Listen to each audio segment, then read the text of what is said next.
ఒకసారి తారకాసురుడు అనే రాక్షసుడు బ్రహ్మదేవుడి కోసం ఘోరమైన తపస్సు చేస్తాడు.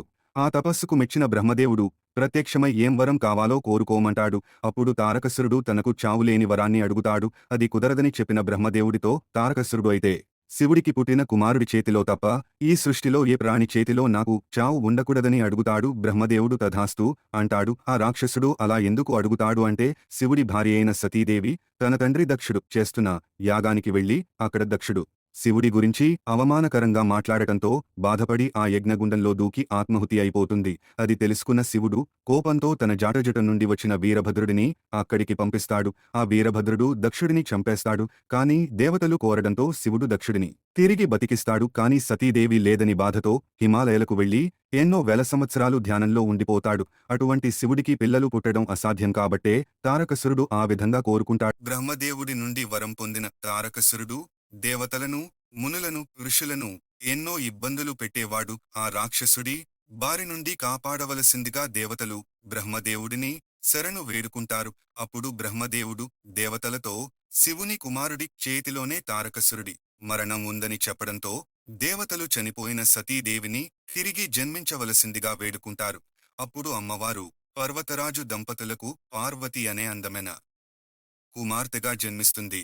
ఆ అమ్మవారికి చిన్నప్పటి నుండి శివుడిపై ప్రేమ, భక్తి ఉండేవి. పెద్దయ్యాక శివుడి కోసం తపస్సు చేస్తున్న పార్వతీదేవిని శివుడు మునివేషంలో వచ్చి పరీక్షించి పార్వతీదేవికి తన మీద ఉన్న ప్రేమకు చలించిపోయి అమ్మవారిని వివాహం చేసుకోవటానికి ఒప్పుకుంటాడు. దాంతో పర్వతరాజు శివపార్వతుల వివాహాన్ని అంగరంగ వైభవంగా చేస్తాడు. దేవతలందరూ సంతోషించి శివపార్వతుల కుమారుడి రాక కోసం ఎదురుచూస్తూ ఉంటారు. శివపార్వతుల వివాహం తర్వాత దేవతలు తారకాసురుడిని వధించబోయే శివుడి కుమారుడి కోసం ఎదురుచూస్తూ ఉంటారు. శివపార్వతుల కలయిక వలన పుట్టబోయే బిడ్డను ఈ సృష్టి భరించగలదా అని ఆలోచించి శివపార్వతులు ఏకమయ్యే సమయానికి అక్కడకు వెళ్లి వారి ఏకాంతాన్ని భంగం చేస్తారు. కాని అప్పటికే శివుడి నుండి బయటకు వచ్చిన శివతేజస్సును భరించవలసిందిగా భూదేవిని వేడుకుంటారు. శివతేజస్సును మోయటం అదృష్టంగా భావించిన భూమాత అందుకు ఒప్పుకుంటుంది.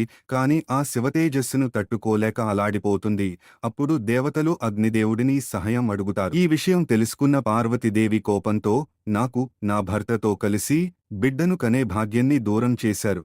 కాబట్టి ఇక నుండి మీకు మీ భార్యలకు ఎప్పటికీ పిల్లలు పుట్టరని శపిస్తుంది. అందుకే అప్పటికీ ఇప్పటికీ దేవతల సంఖ్య 33 కోట్లు. భూమాతను కోపంగా చూస్తూ మానవులు చేసే పాపభారాన్ని నువ్వే మోయలన్ని శపిస్తుంది. శివపార్వతుల ఏకాంతాన్ని దేవతలు భంగం చేయడంతో శివుడి నుండి వెలువడిన తేజస్సును భరించలేక అల్లాడుతున్న భూమాతను అగ్నిదేవుడిని చూసి దేవతలు ఆ తేజస్సును భరించమని గంగాదేవిని వేడుకున్నారు. ఆ తేజస్సును భరించలేని గంగాదేవి తన కెరటాలతో ఉప్పొంగుతుంది. చివరగా శివశక్తి శరవణమనే సరస్సులో అందమైన 6 ముఖాలుగల కుమారుడిగా రూపొందుతోంది. ఆ శరవణమనే సరస్సు సాక్షాత్తు పార్వతీదేవి రూపాంతరం. బ్రహ్మ సృష్టించిన 6 కృతికలు ఆ బాలుడి ఆలనాపాలన చూస్తారు.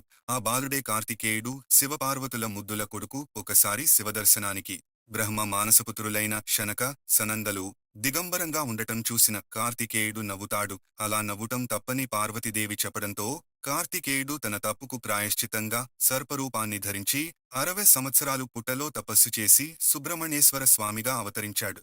త్రికరణ శుద్ధితో ఒకసారి నమస్కరిస్తే చాలు, సంతోషించి మనల్ని అనుగ్రహిస్తాడు ఆ సుబ్రహ్మణ్యేశ్వర స్వామి.